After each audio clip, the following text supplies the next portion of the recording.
Hello from outside the MKM Stadium, where Hull City have been beaten again by 2-1, this time against West Bromwich Albion. And the game was effectively won by Albion in the first 20 minutes. 2 goals, Colin Grant and Josh Madger. As I say, 2 goals inside 20 minutes. Gave them a 2-goal lead.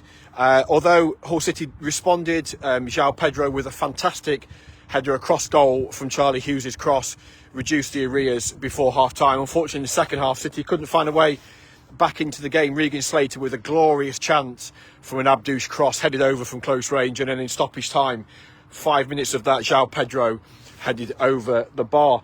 So there we are, City, a fourth defeat in the last 7 games, I think it is. 7 games without a win now, 3 draws, 4 defeats, back-to-back defeats, of course, including the one at Oxford on Tuesday night. And when you look at the game as a whole, it's one of those where you come away going, yeah, I thought City played well. West Brom they scored twice, should have gone 3-0 up. Madger missed an absolute sitter, although Alfie Jones did really well to get back and block from a bit of a defensive calamity. They should have gone 3-0 up. City went up the other end and scored through Joao Pedro. They had Xavier Simons hit the crossbar with a rasping drive at 1-0. And as I said there, Slater should have scored in the second half to make it 2-2. They had a lot of nearly moments, did City, without really making the goalkeeper do a huge amount of work. And I think that will be the frustration. I think they've had 13 shots on goal, of which only a couple hit the target. And that is, Tim Walters just said to me, rinse and repeat pretty much. And that is the theme of it, isn't it? That City, for some reason, my camera tripod's gone a bit AWOL. Anyway, I think we're back on there. Apologies for that. Yeah, that's how professional we are, people. Tim Walter sort of highlighted the fact that it's the same old story, and in many ways it is. But they create chances without looking like scoring goals. They don't. Obviously Simons hit the crossbar and Slater headed over, but they're not peppering the goal with shots at target. The goalkeeper's not making 4 or 5 great saves, and you're coming away going, well, we had good chances. The goalkeeper's had a blind. They're just not hitting the target, and I think it's difficult to fault much about what they did today in terms of their general performance, but you can't get away from the fact they've played 15 games and they've kept 1 clean sheet. So in the 14 other games, they've conceded goals. And if you don't have to be, Pep Guardiola to work it out. You have to be a football boffin. It's pretty obvious to all of us that if you give a team a 2-0 lead after 20 minutes, it's going to be bloody hard to get back into the game. When they give it a go, what I've said, and I've said every single week, that you cannot fault the players' work ethic. They are giving everything for the shirt, for the supporters. For me, there's a lack of quality in certain areas. The tactics, I think, at times don't help them. I think they're playing out from the back. It's causing them too many problems. And I know, we talk about this every single week. We did last year under the previous manager about playing out from the back. But I at the risk of repeating myself, so I apologise if you're a regular viewer. But last season, when they played out from the back, generally they played with it was crisp, and you could see what they were trying to do.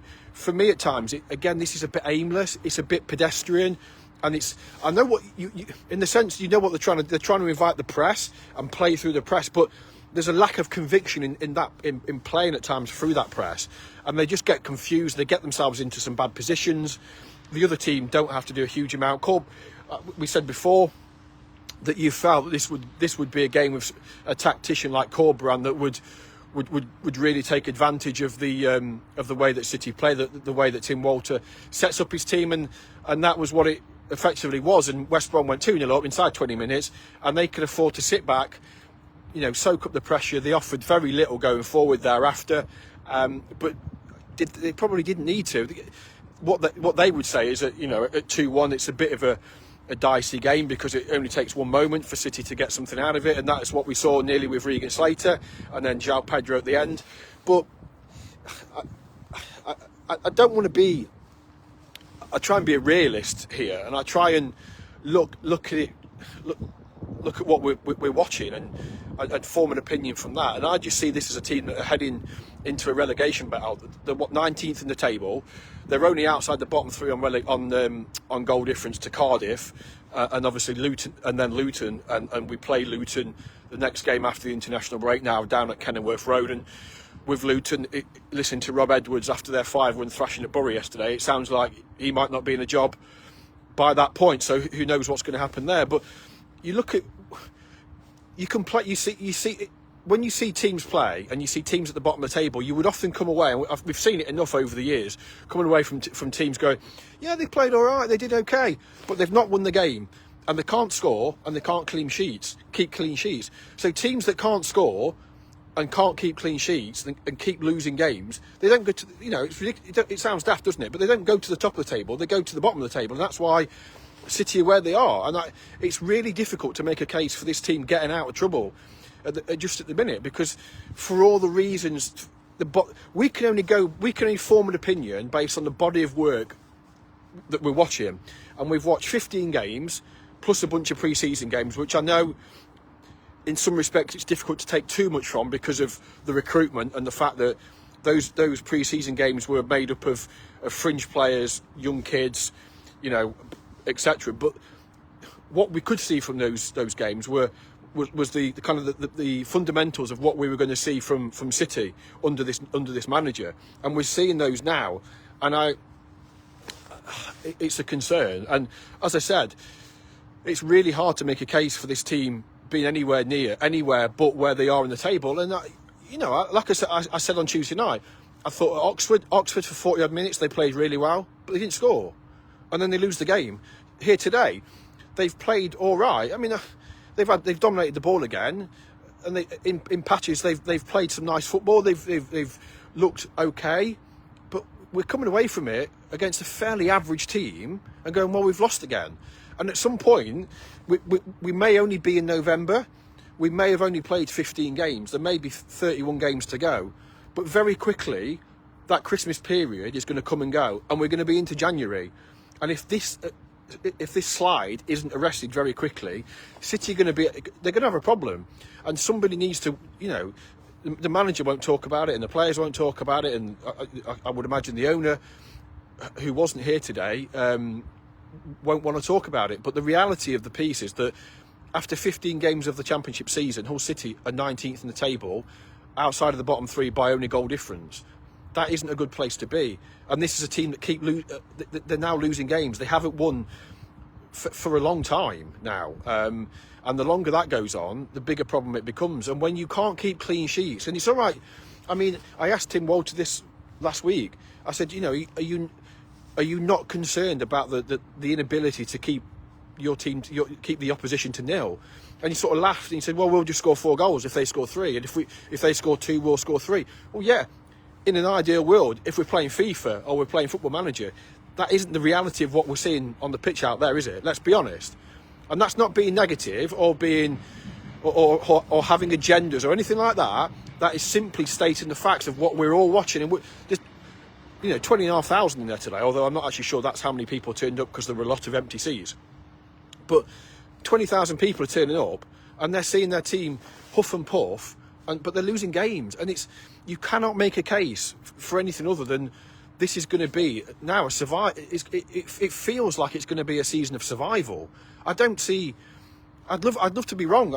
Nobody wants to be writing about or watching a team that are battling relegation. Of course they don't. We all want to be watching a team that are challenging for promotion and getting in the Premier League and being in the Premier League and doing well in the top league. Of course we do. That's what we all want to do. But you also have to be realistic. And I worry. I really worry. And now, obviously, that's against the backdrop of having Liam Miller out for the season with his ACL, and we wish Liam all the best. He goes under the knife on Tuesday. I know he was here today. I spoke to him at the training ground on Thursday. So he's such a great lad, Liam, and we wish him all the best. Obviously, Mohamed Baloumi, who was the next goal threat in your team, he's now out for the season with his ACL injury. The one positive about that is that at least Liam and Mohamed can come back together. They can do their treatment, their rehab together, because that is, speak to anybody that has an ACL injury, that is a really, really lonely path back after surgery. So at least he's going to have company for that. And I don't mean that, I genuinely don't mean that in a facetious way. I mean that sincerely, that having a teammate to go through it with you is, that is a small crumb of comfort, admittedly a very small crumb of comfort, against the fact that Liam and Mohamed, neither of them can do what they love doing, and that's playing football. So obviously he's got his two of his best players out. You've also got the goalkeeper out, although we've not seen him, Rushworth. Marvin Malem is out. Stephen Alzate, admittedly we've not seen much of him yet, is out. Abu Kamara was not involved today, injured, though it's hoped that he will be back after the international break. On a plus, we did see Ryan Longman. I've just been chatting to him in there. Great to see Ryan back. He's another really nice lad. Thought he looked bright when he came on, putting a peach of a cross from the right, which Joao Pedro couldn't quite get on the end of. But having Ryan back is a plus. We also saw Doken Cynic back on the bench today for the first time in God knows how. I think Ipswich away last season was the last time we saw him. It's almost a bit of a throwback to 2022, isn't it? Ryan Longman and Doken Cynic back in the fold. But, Longman, it's funny how football works, isn't it? Because last season out on loan at Millwall, looked like his career at City was over under the former manager. Comes back this summer, plays a big part in pre-season, gets does his shoulder at Reading in the final game, is out for 3 months. City go and sign Kamara, Balumi and Miller, and you think, it's going to be tough for Ryan Longman to get a look in with those players. Now, two of them are out injured for the season. Kamara's in and out, and suddenly Longman might look like being a key player. Not Matt Jarvis. No, he's probably on the radio doing commentary. Will Jarvis is fit, not selected. I did speak to Tim before the game about Will, so keep an eye out over the next few days once I get a chance to write that up. But basically saying, he needs to sort himself out. Decide what he wants. One day is great, the next day he's not. So he's a young player and he's inconsistent, but they need to find a way forward. Louise, in terms of the manager, that's the acid question, isn't it? We had word after the game at Oxford that the owner. Well, I know for a fact the owner is fully supportive of him. He wants it to work. He's backing him. The international break can be a long time, though, particularly the November break. And we know that owners get twitchy at this stage of the season because it's the last real opportunity to sack a manager, to make a change, to sack a manager and bring somebody in and give them a bit of time during the break to get their ideas across and make an impact ahead of the January transfer window. So it remains to be seen if Tim Walter is still in charge for that trip to Kenilworth Road in a couple of weeks' time. My gut feeling is he probably will be, but this is the thing. Football is fickle. Football is fast changing, fast moving, and it can change. As we reported in the week that Tim retains Ajun's full support. I was told ahead of this game that even if today, if City were beaten today as they have been, nothing really changes. He's still got the backing. I think the message from the hierarchy here is that Tim has had a difficult hand, that he's obviously recruitment was quite late, so 17 players came in, majority of which, bar the likes of Giles, Drame and Malem, all came after the final game of pre-season at Reading. So he's had to try and build a team on the hoof, if you like, with players coming in at various levels of fitness. If you think of Alzate and Joao Pedro, neither of them were fit. Kamara hadn't played a huge amount. Miller hadn't played a huge amount when he came. So they signed a lot of players that weren't able to hit the ground running necessarily. And obviously now you factor in that injury list, and also that Oscar Zambrano is suspended for potentially the next 16 months pending appeal. And you have to be, and you can want the manager to be sacked, you can want a change in manager, but he's also a human being, and you can also appreciate the fact that he has had it difficult, and that is the message from the football club.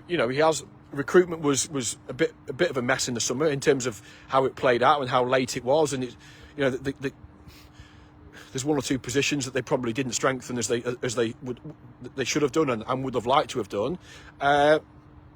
And now he's got his. You look at that team and you're looking throughout it and you're thinking there's a lack of quality in certain areas. There's a lack of depth now, which before Miller got it, probably before the game against Burnley, you're looking at that squad going, there's quality in there. You've got Balumi, you've got Kamara, you've got Liam Miller, you've got Alzate and Malem to come back from injury. Squad wise, they're looking in a good place now. A couple of weeks on, and they're looking really threadbare. particularly in wide areas and up the top of the pitch. So I still don't get the impression that a change is going to be made.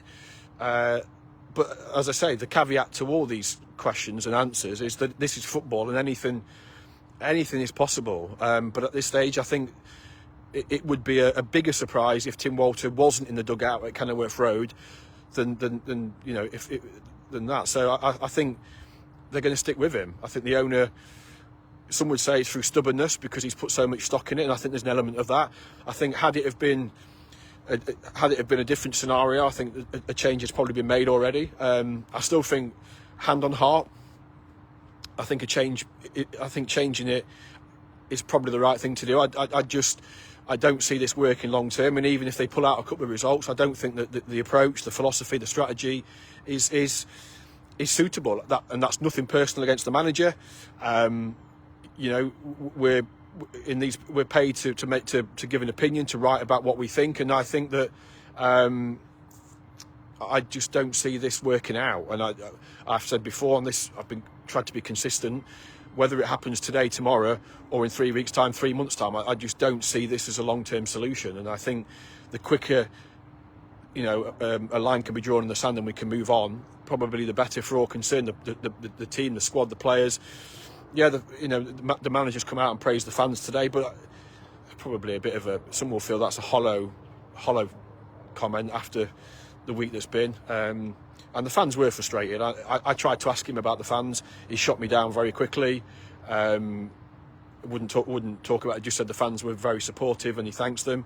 But they were booed. He wouldn't let me ask the question about them being booed off at the end of the game, which is the manager's prerogative. He's frustrated. I get that. So again, nothing personal. It's just the way it goes. But they were booed off at full time. They were even booed off at half time. Boos of frustration. Yes, they just scored. But I think, again, fans are just frustrated. And we've talked about it, we've written about it. That's 20 games now this year here where they've seen 3 wins. And yeah, there's mitigating factors. They've got a couple of the best players out, as I've said, etc., etc., etc. But that's still 3 wins in 20 games here this year. It's no wonder fans are stopping going, and that's the danger. And that's something that the owner really has to take on board when he backs his manager. And look, to a point you admire that, because football is so knee-jerk now, and people want change very quickly. They see a few bad results, and it's like, right, sack the manager. And football is very knee-jerk. And some would say, well, credit to the owner for sticking by the manager he's appointed. Yeah, I see that. I see that point. I do. But I look at where we're at, and I just see the damage going further forward. Do I think this is going to turn around? Do I think Tim Walter can turn this around and turn Hull City from a team that are currently going to be battling relegation to one that can challenge at the top of the league for promotion to the Premier League? No, I don't believe that's the case. Even if he had his full team available, I don't believe that style of play is conducive to getting a team to win enough football matches. I just don't see it, and I'm going to. I've seen we've watched 15 games in the league, a game in the cup, which was a write-off again against Wednesday's reserves. I'm not bitter, by the way. So that's 16, and 6 in pre-season. So I've seen 22 games under the new manager, and I just don't see the style of play. I'm not having the style of play. I just don't think I don't see how it works in the Championship with the recruitment as it is, and I think that's for me is a big concern going forward. So, look. Part of me admires the owner for sticking by his manager because he put so much faith and stock in bringing him to the club. But I also think that you can't afford to get relegated. You really can't afford to get relegated. The fans are angry. The fans, are frustrated. I don't think that's going to improve. I don't think results are suddenly going to improve enough that this is going to turn around. So for me, it's let's say it's becoming untenable. I did think it was untenable after the game at Oxford, I've got to be honest. But the team are performing, and I think that is a key thing to point out. The players haven't down tools. They've not thrown in the towel like some you see at some clubs when they're not having the manager. They chuck in the towel and they get hammered, and you come away going, that was a sacking performance. The manager's going to get the bullet. in fairness to City, the players, and credit to them, that isn't happening. They're fighting for him, but the system, they're hamstrung by the system, and yeah, I worry going forward, and that comes from a good place. It comes from a place of wanting this club to do well and win football matches, and I just don't see where that's going. I don't see where it's going to turn around anytime soon. Hopefully I'm wrong. Excuse me. Hopefully we go to Luton in a couple of weeks' time, and Kamara's back, and they can have a good couple of weeks on the training pitch and get a bit of rest. That they can go there and get a result. But who knows what situation Luton will be in? As I said before, obviously Rob Edwards, very good manager, by the way. Quite a few people, if there was a change here, would like to see him here, and I'd probably subscribe to that theory as well. But his post-match media conference and his interviews in the last couple of weeks have suggested that something's going to happen there. The ones after at Borough yesterday, sounded like a bit of a long goodbye, if anything. So you wouldn't be surprised if there was a new manager in at Luton before we head down the M1. So that's pretty much it from here at the MKM Stadium. We'll have to wait and see. It doesn't appear just to finish. It doesn't appear that. It doesn't feel like a change is going to be made just yet. But this is football, isn't it? And this is Hull City. And Hull City, if you look at this week, we've had a player banned for a lengthy period of time. Another player damages ACL and be out for the season. 2 defeats. Fans calling for the manager to be sacked. I mean, it's never dull, is it? It's never quiet. So I wouldn't switch off from the international break and think nothing's going to happen. You just never know. Football is a funny old business. While the manager might appear safe in his role today, who knows what's going to happen tomorrow. So that's it from here at the MKM Stadium. Thanks for watching. Thanks for getting in touch. As always, we will have the 1904 Club podcast with you tomorrow with myself, Fletch Burnsey, and the legendary David Prutton. If you want to get in touch, at the 1904 Club on Twitter, you can get in touch. I know people are, because we've had loads of comments coming in after the game already.